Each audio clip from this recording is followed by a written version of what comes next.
Welcome. This is Paula Chafee-Scardamelia of DiviningTheMuse.com with your Monday Tarot message from the Muse for the week of November 14th.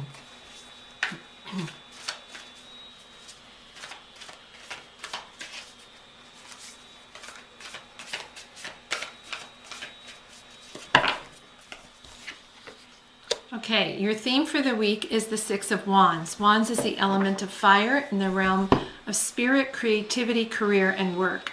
This is a success card. You can see he's riding, the knight is riding his horse. There's all the lights and the jubilation. We have the sign of Leo and the sign of Jupiter, the big benefic, makes everything bigger. So your theme for this week is to really be aware of where you create success in your creative work.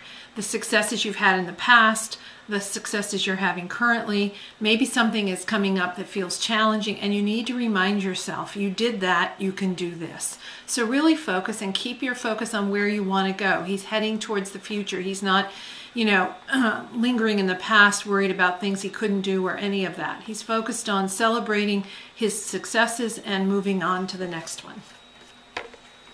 And interestingly enough, another six, and we had this one recently. This is the Six of Swords.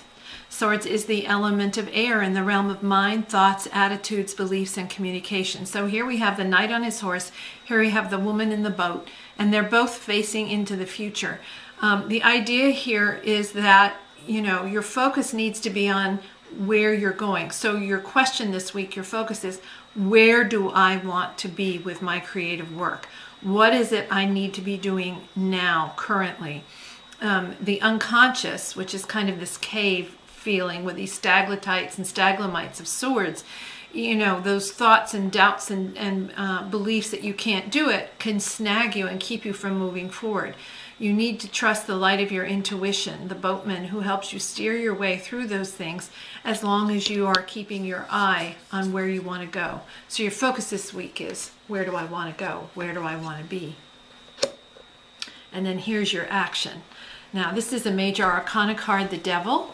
On some cards, on some decks, he looks a little threatening. He's not really nice looking fellow here because he's got the poor fool sitting on his hourglass, not wanting to look at him. And here's the four elements, the cups, the coins, the swords, and the wands.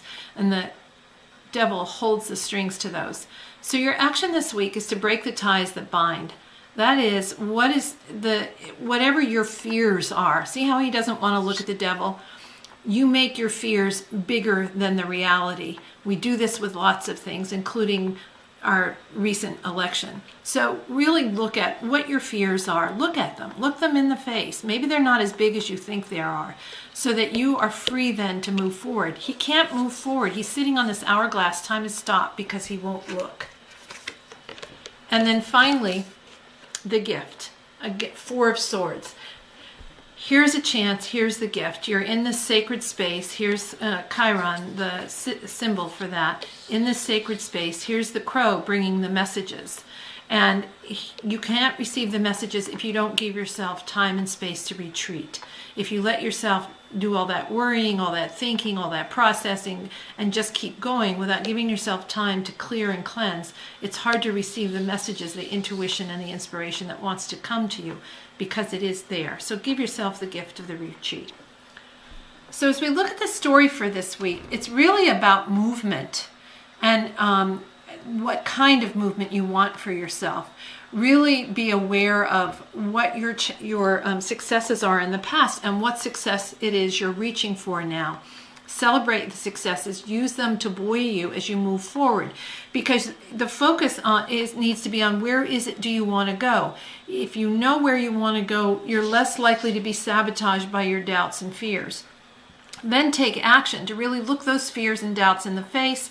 Cut yourself loose from them so that you can move forward with strength and confidence.